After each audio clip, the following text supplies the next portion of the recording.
SCP-993 est une émission de télévision en apparence destinée aux enfants, dont le personnage principal est un clown nommé Bobble, ou Pompon, selon le pays où elle est diffusée.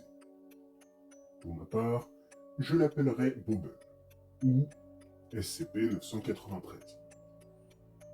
Dans cette émission, nous suivons donc Bobble dans ses aventures qui changent à chaque épisode et dont il est le seul personnage récurrent.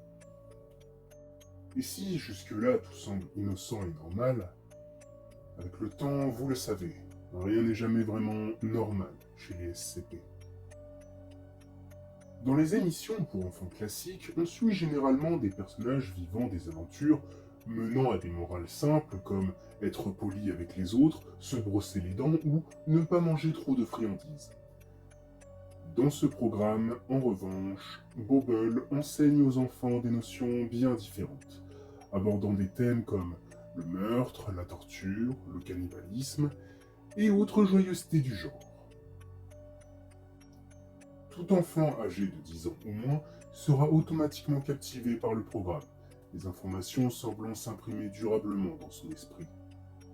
En cas d'exposition répétée, l'enfant peut développer des psychoses ainsi que des symptômes schizophréniques permanents. Quant aux personnes de plus de 10 ans, dès les premières secondes de diffusion, elles tombent inconscientes, et ce jusqu'à la dernière seconde de l'épisode. À leur réveil, elles rapportent de violents maux de tête, précédant leur évanouissement. La Fondation est finalement parvenue à intercepter chaque diffusion de SCP-993, tous les nouveaux épisodes étant enregistrés et répertoriés dans les archives.